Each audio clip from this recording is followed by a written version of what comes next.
সরকারের সাথে আলাপ আলোচনা করে সরকার যদি কার্যকর পদক্ষেপ না নেয় তাহলে তো আমাদের যে ধরনের পদক্ষেপ নেওয়ার আমাদেরকে তো সেটা নিতেই হবে। তবে আশা করি সরকার রাজনৈতিক দলের সাথে সংলাপ করার মধ্যে দিয়ে তাদের ঐক্যবদ্ধ করে এই পরিস্থিতি কিভাবে মোকাবেলা করা যায় তার একটা পথ তারা এই ফ্যাসিবাদী শক্তি আস্ফালন দেখাচ্ছে।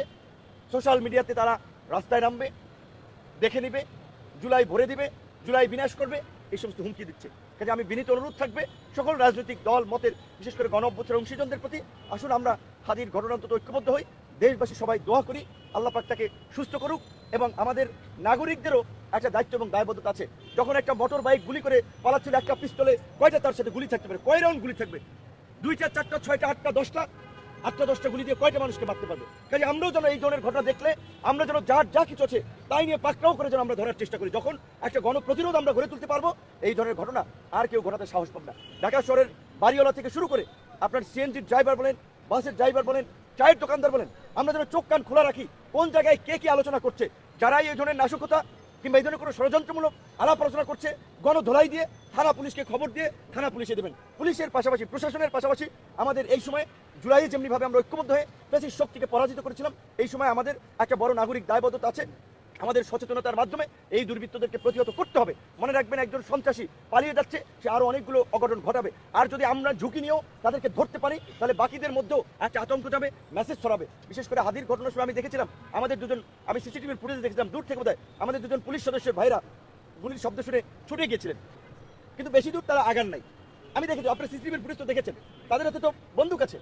এই ধরনের ঘটনা ঘটলে তো তাদের দ্রুত আপনার যাওয়া উচিত যে কোথায় কি হচ্ছে। তো কাজে আইন শৃঙ্খলা বাহিনীর দায়িত্বে যারা আছেন তাদেরকে অবশ্যই সরকার সেইভাবে দিক নির্দেশনা দিবেন যেন তারা যে কোনো পরিস্থিতিতে একটা কঠোর ভূমিকা পালন করতে পারে, দায়িত্বশীল ভূমিকা পালন করতে পারে। এবং এই হাজির ঘটনাকে কেন্দ্র করে এই ঘটনায় আমি মনে করি এটা কোনো বিচ্ছিন্ন ঘটনা নয়, কোনো শুধুমাত্র একটি সন্ত্রাসী ঘটনা নয়, এর সাথে অনেক চক্র জড়িত থাকতে পারে। এর পেছনে কারা জড়িত সেই ঘটনার আদ্যপ্রান্ত খুঁজে বের করতে হবে এবং পরবর্তীতে যেন এই ঘটনা না ঘটে সেই জন্য আমি মনে করি যে আগামীকালকে থেকেই অন্তত কিংবা সরকার সিদ্ধান্ত নিয়ে একটা যৌথ বাহিনীর সারাশি অভিযান পরিচালনার মাধ্যমে জনমনে কিছুটা স্বস্তি ফিরিয়ে আনবে এবং সরকার যে তফসিল ঘোষণা করেছে প্রার্থী সমর্থকদের নিরাপত্তার বিষয়টি সরকার আমলে নিবে।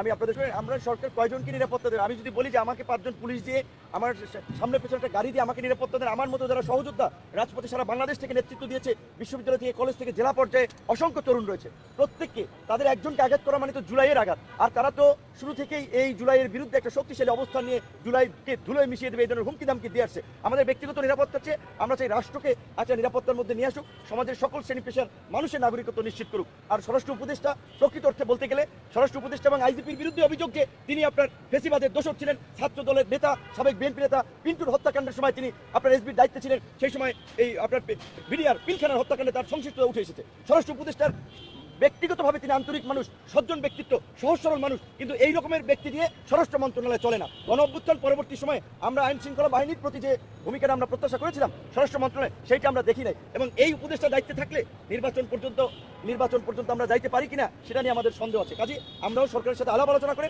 সরকার যদি কার্যকর পদক্ষেপ না নেয় তাহলে তো আমাদের যে ধরনের পদক্ষেপ নেওয়ার আমাদেরকে তো সেটা নিতেই হবে। তবে আশা করি সরকার রাজনৈতিক দলের সাথে সংলাপ করার মধ্যে দিয়ে তাদের ঐক্যবদ্ধ করে এই পরিস্থিতি কিভাবে মোকাবেলা করা যায় তার একটা পথ তারা আপনার আমাদের সামনে উপস্থাপন করবে। ধন্যবাদ।